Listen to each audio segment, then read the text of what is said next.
Off and running, the Athlete's Edge, episode 12. We're back. Your host here, Ian Bell, with my co-host, Rob Leone, who's in Vancouver. I'm in Ontario. Today, actually, we're following along with the women of Team PVL. And last episode, we had Lauren Gable. This week, a newer Team PVL family member, someone that we're really excited to be with. She's pound for pound the greatest around. I would say that. And you'll notice my shirt today. Wow. Muhammad Ali, right? It's two-time silver glove representing Team Ontario, boxing phenom Scarlett Delgado. Hello, Scarlett. Hello. Yeah, nice to see you. So tell us where, we kind of, as we catch up with all of our athletes, like to know where do we find you currently? This whole COVID mess that we seem to never be able to get out of. How has it interrupted your training, your day-to-day and your sport? Well, as an athlete, and sure everybody can relate to me with, especially in Canada, not much competition going on at all. It hinders us athletes into, well, how much are we going to train? How much do we just do for maintenance right now? Because if we don't have a goal, okay, I have this tournament in 2 months, then we don't want to be training hardcore. Yeah, right. That any of us even can, because our gyms are closed and there's so many restrictions. And in my sport, a lot of combat sports, you need another person to train with, and with so many, one area you can, another district you can't. So for me, I'm very lucky, I'm very blessed to be a part of Mandy Boujol's Olympic team. So we're there for her Olympic journey, and I get the opportunity to train with the best of the best in North America, and we're all around the same weight class. So I go and train with them, boxing by Sid, couple times a week, and that's what I do with the team aspect. And then on my own, I kind of just do at-home workouts that just keep me, like I said, maintenance for now, until we have something that says okay, now we can make a timeline and then go from there. Yeah, for sure. So Scarlett, tell us a little bit about the journey. There's a lot out there on you. I mean, people you can. I think it's always impressive when you Google someone how much stuff comes up, and there's quite a bit that comes up about Scarlett Delgado. A testament to what you've already achieved, very quickly in your career, YouTube, and you've been on a lot of podcasts. Yeah. Tell us about the journey. One of the funny things that I think, because you're so dedicated and so well known for boxing and breaking some barriers and things like that, but your first love was wrestling.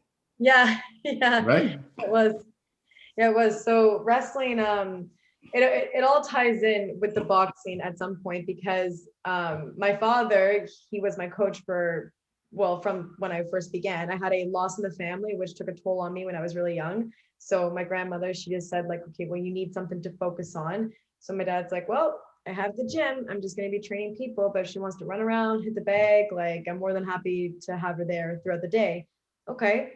So I wanted to do it, and I wanted to take it to a competitive level. He said no, because he just, back then it was just not a thing. As dads will do. Yeah. People were competing and everything, but it just wasn't so popular. And I mean, women weren't even in the Olympics for boxing at that time. So it just wasn't a thing. And he looked at me oh, you're so pretty, and I don't want to see you go in there with girls and your face. I'm whatever. So I had to prove it to him. No, I can handle combat sports. So I took it upon myself to enroll in the high school for the Olympic style wrestling. And then I was just coming home with all these medals. And he was oh my God. Hey, and then something's happening here. Yeah. I said, Dad, if you don't let me train and compete in boxing, I'll go somewhere else. And he's okay, hold on. So that was my gateway in. And then it came to a point where I was doing so well in both sports. I was ranked 4th for Olympic style wrestling at one point. And he said to me okay, well, you're at this point right now with sports. So you got to pick, because you can't go to the Olympics for both of them. What are you going to do? So I just stuck with the boxing, and I always have wrestling in my heart, the Olympic style. Love wrestling because it's what, I chose. I made my own name, and, One of the interesting things that I heard you say, I think you were asked, well, why can't you do both, right? Well, you could be a boxer, you could be the two-sport athlete, Deion Sanders or something like this. But it speaks to your dedication and the number of hours. About you really have to give it your all, spend all your attention, your hours, your training. And, if you did sort of dabble in both, one doesn't get quite the treatment it needs to, I guess, maybe is the way to say it. because I tried it for 1 year. I tried Okay. for Olympic style wrestling. I was doing boxing during the day, and then I would have like, so that was about 5-6 times a week, and then 4 times in the evenings I would go to the with my former coach Dave Mayer. I would go see him in Stony Creek about 4 times a week. So I was going 6 days with boxing, 4 days a week the wrestling, and it was, you know, sometimes I'd Yeah, be in the that's ring, my exhausting. dad would say to me, "You look like a wrestler," Yeah. because my feet would be so planted. And then in the wrestling, sometimes I'd be moving too much because my feet would be so light for boxing. So sometimes it would kind of, you know, and he said to me, you know, if you want to go to the Olympics for either sports, like Olympics is not a joke. You know, Olympics is, you got to be here, you got to be at your A game all the time. And how are you going to do that if you're dedicating 100%? You know, you can't get 50-50. So Let's say, what's the first, and Rob, I'll let you kind of take the next question here, but do you remember the first time going from training and sparring to getting in the ring, like official fight? You know, everyone, I asked Scott McKenzie, our Muay Thai champion, I said, you know, the Tyson quote, everyone has a plan until they get punched in the face, right? So like, essentially tell us about the first time professionally getting punched in the face. What's that like? Professionally. Yeah. Well, I mean, when I went for my first fight, it was an exhibition because I was really young and the girl was like 28. And I think that I don't know what was going on. It was a club show. And I think that my dad was trying to make it a real fight to go on record, because he's like, you know, why not? Like, you know, he had faith in me and stuff. But the other girl, she was already 5-0. I think that she had 4 of them by knockout. She wanted to go professional and she was just older, right? I was 17. So my dad, he made the proposition. And it was funny because her coach was actually my dad's first fight. Oh, So that's amazing. Yeah. really funny. And then he It's a said, family business. right. And he's like, well, you know, your daughter's really young. She doesn't have any experience. You know, we don't want to make it into a full fight, because full fight means that we'd be wearing 12-ounce gloves. Exhibitions, you wear 16-ounce gloves. You know, they try to eliminate if there's an 8 count, they usually stop it in exhibitions or something. So it's more safer. And whatever. So I went in and I was so mad because my dad, you know, he pokes the bear. He's like, oh, they said you can't handle her. They said you're too. You know, I was like, what? Oh, I got all fired up. So I went in and Papa said to me, he's like, you know what? He's like, I'm not even going to tell you anything. You go out there. He's like, you have all the skills. I gave you all the tools. We trained hard for this. You know, you're ready for this. Just go out there and do your thing. Okay. So I went in, first 5 seconds, I gave her one right hand and she was sitting on the ground, and they stopped the fight in the second round. Wow. And I was TKO. Well, it was an exhibition, so they couldn't put it as a win because there's no winner in exhibition. But yeah, so I actually can't even answer you what it was like because I get It's a blur. It was a She blur. hasn't been hit in the face yet. Well, it's safe to say times. it's safe to say, Rob, she could kick both of our asses. So Oh yeah. Yeah, at the same time. Yeah. Sure. My question for you is, speaking of Mike Tyson, what was it like to meet him, and what did you do to win the contest to meet him? It wasn't a contest. It was just I won my fight. Like the event, he was just attending the event, and he was in a VIP table. So I fought the girl, I beat her. And then as I was coming out of the ring, Dad just came over to me and he grabbed my wrist and he's like, you want to meet Mike Tyson? I said, does a cow go moo? So I went over and he literally threw me in the chair, and I'm sitting there and I just looked beside me and there's Mr. Tyson. I was like, hi, Mr. Tyson. It's a real honor to meet you. And he was so like polite to me. He was like, you know, you had a really good fight, like, you know, whatever. But I could see he was just kind of there, just enjoying himself. He wasn't really too like chatty with everybody. He was just enjoying being there. That's cool. So, you know, I didn't want to bug him too much, but he did say like, oh, that was a great fight you had. You know, you have a lot of passion, a lot of heart. He's like, it's great to see that in a young woman. So I said, well, thanks. And then I met with his wife, I believe. So I was sitting there with her, just chatting it up. Yeah. So take us a little bit, Scarlett. It's so big for us here, Athletes Edge. You know, we're happy to have you, you know, backed by PVL supplements, because, you know, you are professional. You get tested. You care about what you put in your body. Actually, one of your coaches that you are so near and dear to, you give a lot of credit to, is our man Gaetan Boutin, who's from Strong Athlete. He's one of our affiliates, does a lot of great stuff with us. So I'm always interested. I mean, you know, the the casual boxing fan, I don't know, outside of a Rocky movie where you're cracking eggs into glasses and and dancing around and doing stuff, I don't know if they really know what's involved in training at that level, because there's just so much. I mean, it's aerobic, it's anaerobic, there's speed training. I mean, how do you even start to talk about that, or give us a regular training week versus maybe when you're getting ready for a fight? Right. You know what? Now that I'm at this point with almost 11 years experience, it actually now is so simple to me where it was so complicated. Really? Yeah. And Gaetan, like I always give him credit for, he's really the man that really always broke it down to me. Like, why make everything complicated? Just simplify it. So when I'm competing for a tournament or even just a bout, because every fight to me is important. I never want to walk into a fight thinking, oh yeah, I'm just gonna whatever, and then boom, I get knocked out or something. I don't want one of those happening. So every fight I take seriously. It's usually a 6 to 8 week training camp where I'm doing about 6 days a week boxing, and every day is tailored different. So some days we could be working on very technical, very basic. It's not going to be like in the movies, like every day you're just sweating and dripping tears. Sometimes it's really mental and just drilling one thing over and over again for one day. And then the next day you work on conditioning. And then the next day you have one sparring session for the whole week. And it's like 3 rounds, maybe 4. And then you go the next week, and every day you're working on something very specific.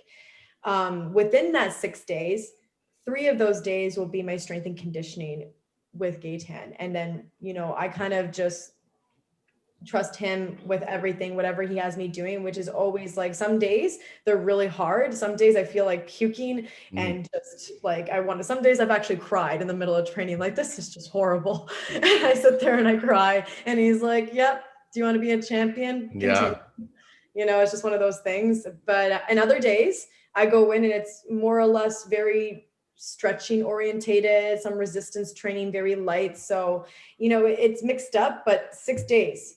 Yeah, that's dedication. Every day is like a focus. And then if I'm not training for something, it's always just maintenance, where it's like 3 times a week, I'll go and I'll give like my dues for the box, and I'll get my reps in on the bag. If I have the opportunity to train with my sparring partners, I'll do that. But it's not so like, I have to go in there with like 100% intensity every single time, because I don't have a fight coming up. So why mentally drain myself? Yeah. Just maintain a baseline kind of thing. What's the, sorry. Did you go through that big cut down phase too, where you're wearing the sweatsuit and you're sitting in the sauna and cut weight? No, I used to when I wasn't educated on nutrition. I used to, but now that I've been so educated on nutrition, it's like once you start eating clean, you don't even want after a while to eat the junk anymore, because it feels so grotesque in your body as you've cleaned out your system. I can't even think of eating fried stuff without getting sick. My aunt, because it was her birthday the other day, so I had some ice cream with her. I had just like I don't even get the cone. I just get the small little cup with one flavor. I was so sick after because I don't eat it anymore. Is that right? Yeah, because I don't even want it. So once you start getting onto a regimen and you don't think so much about it, you just think like, I eat for my health. I don't eat for pleasure. I eat for my health.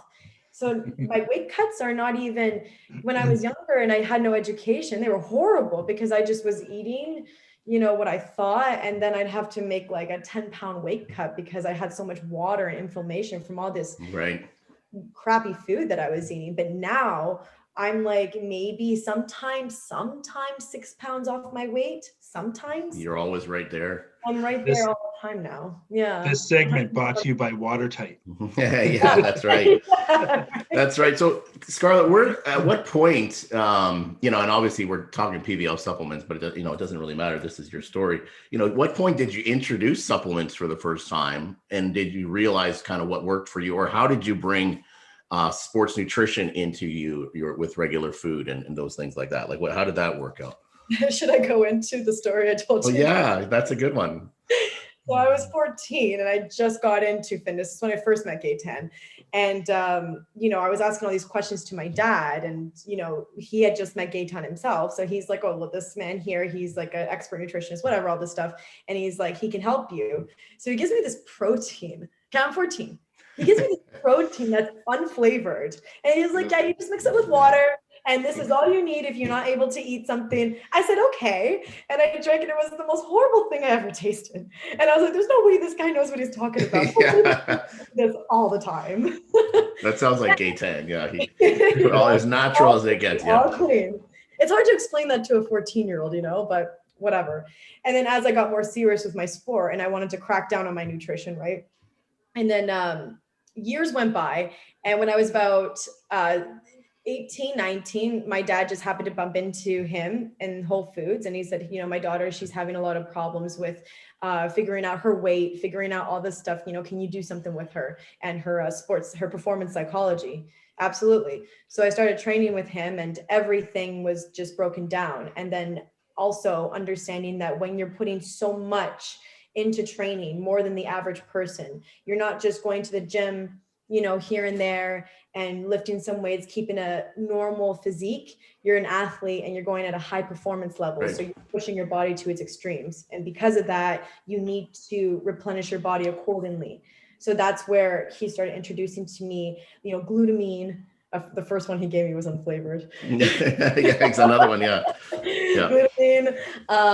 He introduced to me the BCAAs.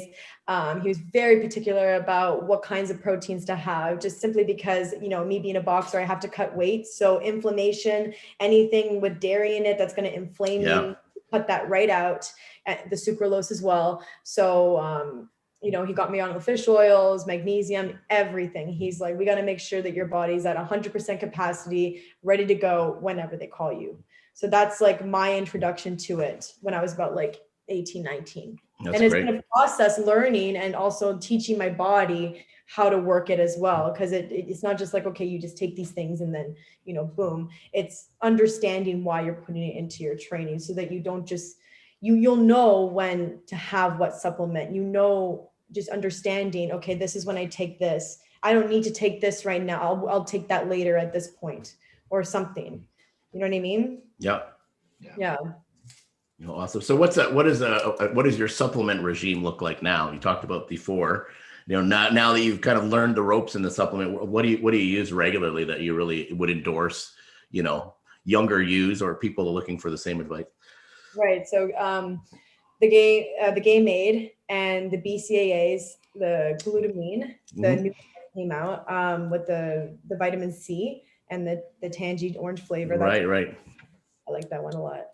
The Total Reload and the I said that. Which ones did I miss? Protein. Protein. So the protein I take if I don't have access to food within the first hour.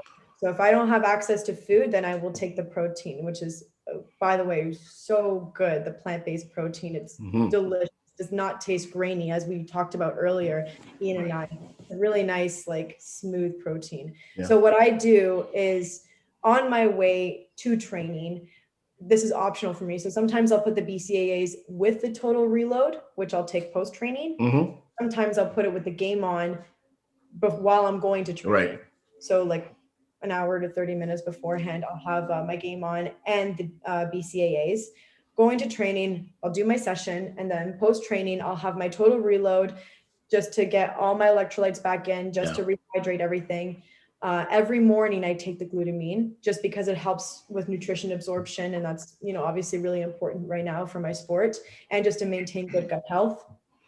And then, like I said, so if I don't have access to raw protein, just food, then I'll take the protein shake and I'll mix that usually with just water, sometimes almond milk, and I'll put either blueberries just for the extra antioxidants. Cool.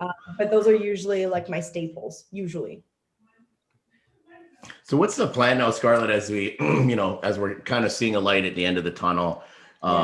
You had I think, explain the kind of the setup about weight classes and where you would qualify. We were talking a little earlier. I think it's interesting.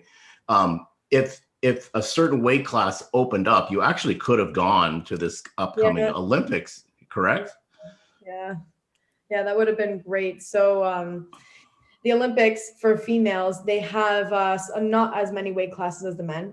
So one of the weight classes is 51, which for me, I'm just my body type. That's a really low weight class for me. Like if I were to go into that weight class, I'd have to do a really extensive weight cut. And I don't know if I'd be able to perform at my peak, because this is like 54 kilos is my weight class.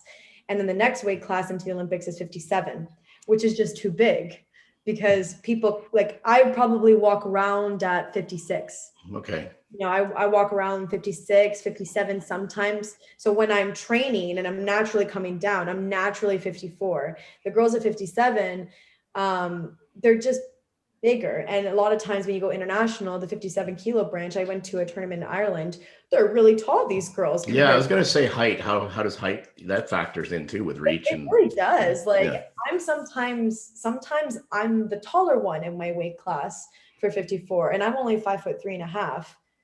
That's funny, eh? Yeah. Like yeah, I'm a tiny little one. So the 57 kilo girls, like I remember I fought a girl at 57 kilos that she was like a little taller than my dad.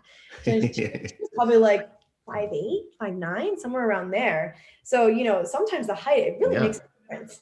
And, you know, I always, it doesn't matter who I fight, I always go in there with 100% confidence. It's just at a certain point, you know, these girls are so much bigger and they're comfortable at that weight. And then the girls at 51 kilos, they're so much smaller and they're comfortable at that weight. I'm comfortable at 54. So unfortunately, they don't have my weight class. And I hope that in the future, they do open it up in the Olympics. But is there a possibility of that? Like, is that a rumor that they might? Are there people lobbying for that to happen? Because I mean, technically, that's something. It seems strange that you can't get, you know, based on your skill level and what you can do, that's the obstacle.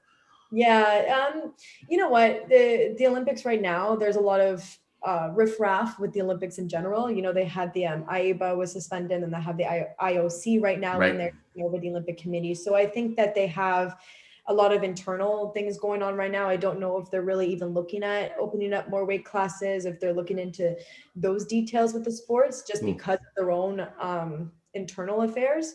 But I could imagine, because I think what they want to do is they want to kind of close that gap between the men and women. So I could imagine that they want to open up more weight classes for the women, since it's not like there's still so much more weight classes in men. So I still see it as something happening in the future. I just don't know when. Oh, that would be good. That'd be great. Yeah. Let's switch gears here for a second. So in another world where, Scarlett, you're not a wrestler, you're not a boxer, what would you be doing as a career? What would you like to do? That's a great question. It is, you know, when you spend so much time doing one thing, like focused. Yeah. So if I wasn't like into athletics, you mean? Yeah. Okay. My gear, you know, I had this in mind because I always, I knew I never wanted to go professional in boxing. So I always thought about what I would do for a career, and something I really always wanted to be in was the sex crime unit for the police. Interesting. Cool. That's something that I would have definitely wanted to go into. I even wanted to be in emergency response tactic unit. That's what I wanted to go into. My dad was a police officer in Halton Region. We talked about this. Yeah, and he was on the SWAT team. He was on the ERT as well. Yeah, so he was in Oakville and Burlington and Georgetown as a cop, and also did the ERT on the side. Yeah, and that's something that I always really admired, the people that go into that field, because it's such a the content that they have to go through, and the risk. It's still physical too, right? It's still very physical work. It can be anyway. Oh yeah, part of his training was rappelling down the side of Glen Eden. Yeah, fantastic. Yeah. And that's amazing. You know, I have so much respect for the law enforcement, and that, you know, it's just what you people will do, putting their own lives on the line to protect other people, is incredible in human nature. Yeah. You know, that's something I definitely would have wanted to go into had I not been into athletics as a career. Oh, you can still do both. Yeah, we don't know, right? You're young. You're young. Yeah. So Scarlett, when we talked earlier, you know, you kind of reflected back, and it's great to see, you know, how women in sports have accelerated. I mean, there's just so many, you know, examples out there of icons and women getting recognized finally, I think, for what we're doing. How's that changed in terms of women getting finally sort of their recognition and being accepted as, you know, as great athletes and getting the fanfare and getting the press that maybe they didn't used to? It's changed exponentially, like from the Yeah. time when it started. I was, like I said, I was 14. And I remember, and I'll never forget it, because naturally my body, I have naturally really strong defined muscles. It's just my genetics. Genetics. And when I was first starting to get into the training, and as a young girl, when you're always seeing like the pretty women on magazines, we're not these fitness models back then. They were really skinny, you know, they were very lean and glamour and stuff. So this is what guys see too. Sure. So when I had a boy one time say to me, why do you enjoy the wrestling? You know, wrestling is something that's just for guys. It's just not something that girls are supposed to do. That's really unattractive to me. Too bad. Yeah. You know, like for me, it didn't turn me off the sport at all. I just, you know, I thought like, wow, somebody just said that to me. Yeah. You know, I never thought that I would hear something like that, because me being in the gym all the time. And then I thought about it. Well, I guess there really isn't that many girls in the gym, because this was just normal for me. I've been running around my dad's gym since I was a baby. So I didn't really think, oh, I'm a girl and I don't belong here or something. But that really put that into perspective. And now with the, I have to give that credit to Ronda Rousey. A lot of it is with the rise of her. She's a beautiful woman. And people saw like, wow, so you don't even have to be this really rough and tough looking kind of person. You can have a beautiful woman that is beating all these other girls, doesn't matter what they look like. And she's bringing this kind of feminine look to it. And it kind of opened up the idea like, oh, I guess women can be at the same par as men. So it's definitely changed from since I had that conversation when I was like 14, 15 years old with that boy.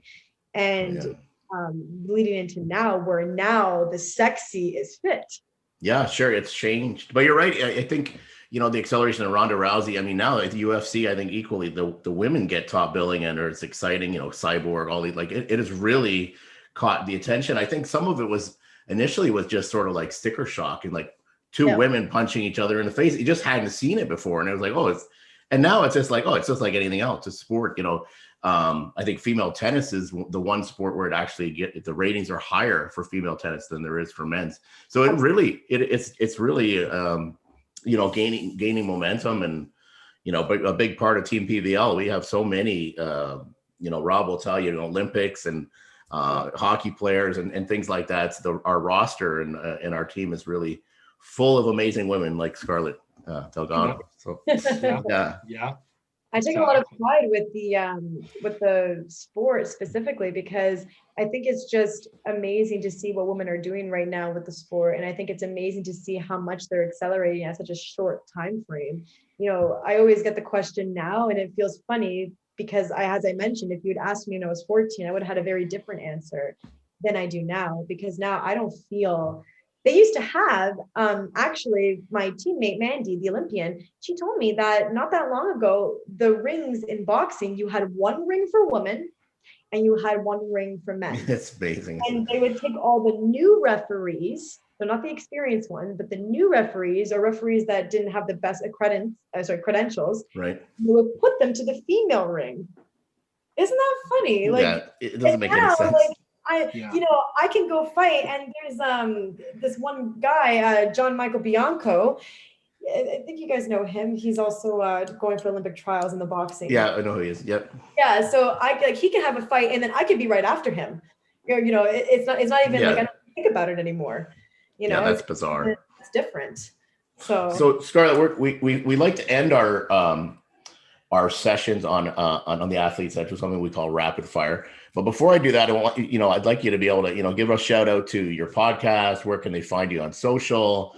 Give us a little shout out on all that stuff. Absolutely. So my podcast, currently under Talk and Fight, the podcast is called The Female Fist. I'm the host, obviously, Scarlett Delgado. You can find Instagram as just my name, Scarlett, Scarlett, Delgado, Delgad as in dog O. And you can find me on Facebook for Scarlett Delgado Boxer.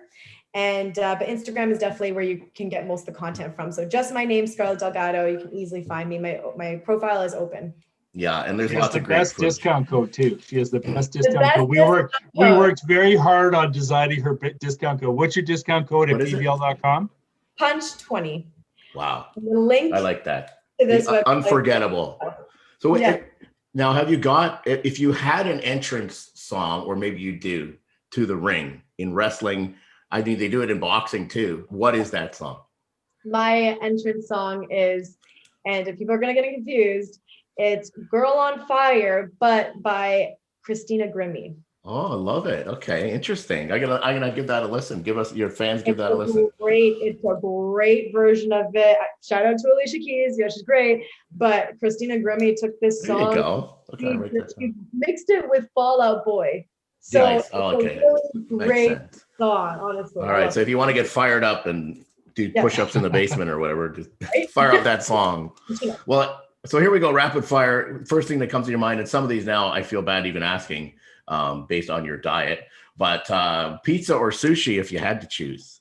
Sushi. Had a girl. Cheat meal. What's that look like? Oh my God. My family's gonna laugh Asparagus? at me. Banana brownies. Oh, okay. Banana bread. Well, hey. PlayStation or Xbox? PlayStation. Okay, had a girl. Hogan or The Rock? Dwayne Johnson. I got my Okay. heart on. Yeah, maybe I could guess that. I mean, Rob and I are old, so I had to ask the question. Is a hot dog a sandwich? Ooh. This one throws a No, lot of it's people. not. Okay, that's just about. It's just a personal preference. Favorite movie, if you had to say one. Ooh, Running Scared. Oh, okay. Gotta look at it. Really scared. Favorite sport outside of boxing or wrestling to participate in or watch? Ooh, there's so many. UFC. Yeah. Okay. Well, now what if you were to do something outside boxing or wrestling in terms of sports? What do you like to do? For like team sports and stuff. Yeah, Like whatever. I like beach volleyball. Beach That's volleyball. fun. Get a good tan. I like that. Yep. Jordan or LeBron? Ooh. This one. Jordan. Had a girl. We had a couple Had a girl. LeBrons in the last little while. Shy Ross gave us a LeBron, and I was very disappointed because he wears J's all the time. And lastly, Scarlett, in the next 5 years, I plan to Be on the WWE roster. add a girl. I got one. One more. Yeah. Does pineapple go on pizza? Yes, it does. There you go. I like that. I like that. With Well, salad. Scarlett, we're going to do this again. We're going to come see you down at Battle Arts. You can find her there and training there. She's a pleasure to be associated with from Team PVL, and from us to you. Thanks very much. We'll do this again. And friends, until next time, be safe, keep well from your friends at PVL. Yeah, thank you.